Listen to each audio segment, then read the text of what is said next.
In the football era, where world-class footballers like Zidane, Ronaldinho, and Ronaldo dominate, there's one phenomenon player whose name is long forgotten. Despite winning a Ballon d'Or nomination in 1995, the peak of his career, being an Olympic gold medalist, he secured his stand as one of the most decorated players in history, winning the Nations Cup, the French Super Cup. Ronaldinho describes him as the god of football. He was named one of the top 125 living footballers by Pelé. It's safe to say he brought most of the tricks we see players use now on TV. He is widely regarded as one of the most skillful players ever. But how come this kind of player who has been to the major stages where football is celebrated is never talked about like the football legends of the time? Well, like many legends' story, it usually starts with the bottom. Broke, ambitious, and hopeful that one day they will get a chance to play their heart out on the world stage, especially when you come from a country like Nigeria, where football is barely celebrated, and the only hope you have is showing up, bringing your best game every single time, not knowing who's secretly watching, or at least lucky enough for someone to find you out in the street.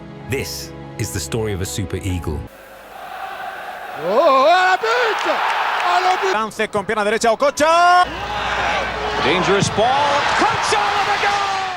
JJ Okocha was born in Enugu State, where the name JJ was handed down like a family heirloom from his elder brother James. You see, James started playing football first, and then there was Emmanuel, who was also dubbed Emma JJ. But let's face it, there can only be one star in the spotlight, and that honor went to our beloved JJ. Like many football legends, Okocha began his career on the streets using makeshift soccer balls that were suspiciously similar to whatever round object happened to be lying around. JJ reminisced in a BBC Sport interview, saying, "As far as I can remember, we played with anything round we could find. If we actually managed to score a real ball, that was like winning the lottery." In 1990, he joined Enugu Rangers, where he dazzled fans with his incredible footwork. One standout moment included him scoring against experienced Nigerian goalkeeper Willie Okpara, just a casual stroll around an opponent to clinch a goal. Talk about having your cake and scoring it too. Later that same year, JJ jetted off to West Germany, home of the freshly crowned 1990 FIFA World Cup champions, to soak in some top-tier league action. His friend Binebi Numa was toiling away in the 3rd division with Borussia Neunkirchen,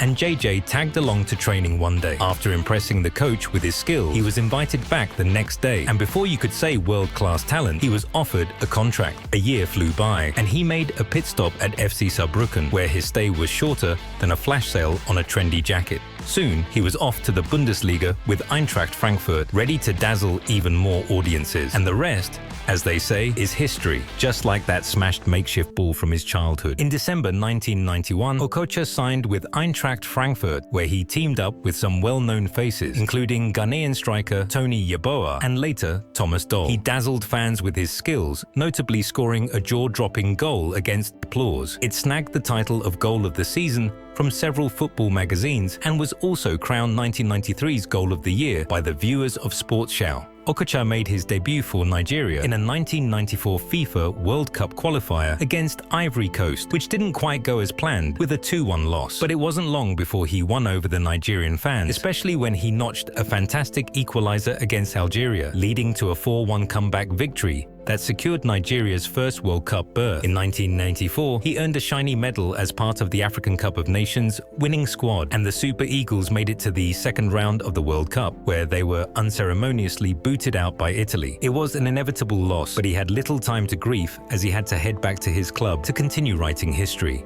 In 1995, a little drama unfolded when Okocha, Yeboah, and Maurizio Gaudino found themselves in a tiff with manager Jupp Heynckes, leading to their grand exit from the club. While Yeboah and Gaudino made a beeline for England, Okocha decided to stick it out until the end of the season, only to witness Eintracht's unfortunate relegation to the Tuben Bundesliga. He then packed his bags for Fenerbahce in the Super League, finishing his time in the Bundesliga with a respectable 18 goals in 90 matches. But before we go on, we really need to talk about 1996 Olympics, a moment that solidifies Okocha as a team player. In 1996, Okocha became a key member of Dream Team, nicknamed by the Nigerian press after the USA 1992 Olympic gold-winning basketball team. The 1996 Summer Olympics, held in Atlanta, Georgia, were memorable. This underdog squad made history history by displaying tremendous skill and determination along the way. In the group stage, the team continued its strong performance, defeating Hungary 1-0. They advanced to secure another 2-0 victory against Japan. Although their next match was a heartbreaking 1-0 loss to Brazil, they were able to get through to the knockout stage with 7 points, catapulting them to the top of the group and sending a clear message to their competitors. They were serious contenders for the gold medal. Nigeria advanced to the knockout stages, where they continued to exceed expectations. They faced Mexico in the quarter-final, first time they ever reached that stage in the history of Olympics men football tournament. They went ahead to secure a 2-0 victory shortly after having a player sent off on both teams. In one of the most dramatic games of the tournament, Okocha's vision and passing were crucial in this match, helping the team rally and secure their place in the semi-finals. Then, Nigeria faced Brazil in a thrilling match that started with Brazil asserting their dominance. Just 1 minute in, Brazilian striker Okocha opened the scoring with a stunning free kick, putting Brazil ahead 1-0 and setting the tone for the match. However, Nigeria quickly demonstrated their resilience. In the 20th minute, Nigerian forward Daniel Amokachi leveled the score with a well-placed shot that deflected off Carlos, resulting in an own goal and making it 1-1. This equalizer shifted the momentum, energizing the Nigerian squad. Brazil regained the lead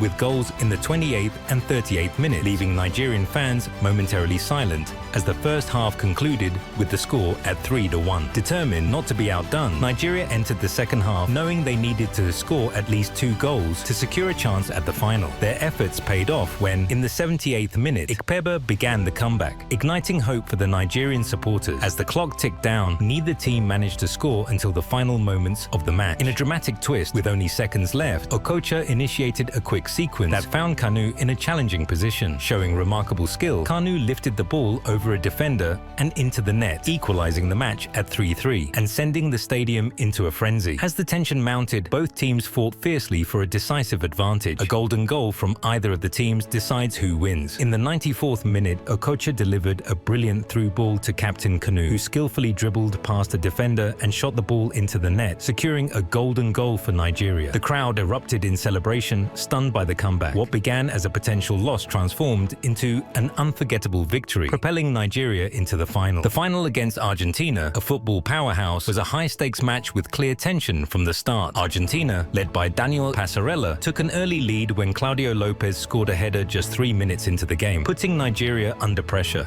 However, Nigeria responded with resilience, equalizing in the 24th minute thanks to a pivotal contribution from Babayaro, who headed in a corner kick. As the match progressed, the intensity heightened, with both teams creating opportunities. JJ Okocha shone in Nigeria's attacking play, showcasing his dribbling skills and ability to navigate through Argentina's defense. In the 49th minute, Argentina was awarded a penalty for a foul. Hernan Crespo stepped up and converted it, giving Argentina a 2-1 lead. This moment was crucial. Nigeria fought back, but Argentina's defense remained resolute. However, in the 74th minute, with only 16 minutes left to dash Nigeria's Olympic dream, Daniel Amokachi equalized, making it 2-2. The stadium erupted in a breathtaking atmosphere. Just when it seemed the match would go to a golden goal, Nigeria was awarded a free kick in the 90th minute. Amuneke, unmarked, took advantage of the situation, eluding the confused Argentine defenders and scoring the winning goal. The Dream Team truly lived up to their name. The final whistle confirmed Nigeria's victory and secured the Olympic gold medal in football. Okocha's performance was part of a significant team effort that day, showcasing the depth of talent within the Nigerian squad. The match concluded with Nigeria celebrating their unexpected triumph, while Argentina faced the disappointment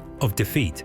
In the club level, after Eintracht's downgrade, Okocha joined Fenerbahce for about £1 million. And boy, did he make an impression. In just 2 seasons, he netted 30 goals in 62 appearances, with many coming from his direct free kicks, which quickly became his signature move. He was basically the free kick Picasso of the club. During his tenure in Turkey, he also decided to get Turkish citizenship and switched to the more exotic name of Mohamed Yavuz, because why not? Then, in 1998, Paris Saint-Germain swept in and snatched up Okocha for around £14 million, making him the most expensive African player at the time. Over 4 years with PSG, he played 84 matches and scored 12 goals. He even took young Brazilian wonderkid Ronaldinho under his wing, probably imparting some secret sauce that would lead Ronaldinho to his own Ballon d'Or glory. And let's not forget UEFA Intertoto Cup 2001. where Okocha put on a show, scoring 5 goals and helping PSG clinch a joint championship with Aston Villa and ES Troyes AC. Talk about making an exit with flair. On June 18, 2002, Okocha decided to swap the Eiffel Tower for a good old-fashioned Premier League pitch and joined Bolton Wanderers on a free transfer after leaving PSG in the summer of 2002, right after we all got a good look at him during the FIFA World Cup. His first season had a few hiccups thanks to injuries, but he quickly became the darling of the Bolton fans, so much so that they printed shirts that read JJ, so good they named him twice. He helped the team avoid relegation with 7 goals, including a beauty that won the coveted goal of the season against West Ham, a goal that fans later voted as Bolton's best ever in the Premier League way back in 2008. The following season, Okocha was given a bit more responsibility and took on the captain's armband after Gudni Bergson hung up his boots. As the captain, he took Bolton to the 2004 Football League Cup final. It's been 9 years, folks, only to be outdone by Middlesbrough. Fast forward to 2006, Okocha found himself stripped of the captaincy, something he claims he sensed coming because, well, some staff members were giving off a vibe. This was probably related to his whispers about a potential move to the Middle East. Gossip in football travels faster than a ball at the World Cup, after all. By season's end, he turned down a 1-year extension to chase his dreams in Qatar. After Bolton decided to take a step down and got relegated from the Premier League in 2012, Okocha remarked that his time at the club felt like a summer vacation that didn't quite pan out since they didn't build on the foundations he helped lay. In 2017, the fans had a change of heart and voted him the best player to ever grace the Reebok Macron Stadium. Talk about a comeback. After just 1 season sipping tea in Qatar, Okocha signed on with Hull City in 2007 on a free transfer, and he said it felt like God had told him to do so. Nothing like divine intervention. Unfortunately, injury trouble had him sidelined more than he'd like, and he only managed 18 games without hitting the back of the net. But hey, Hull made their first ever promotion to the Premier League during that season. In a dramatic twist, he decided against retiring after their promotion, but was released by the club, which was basically a polite way of saying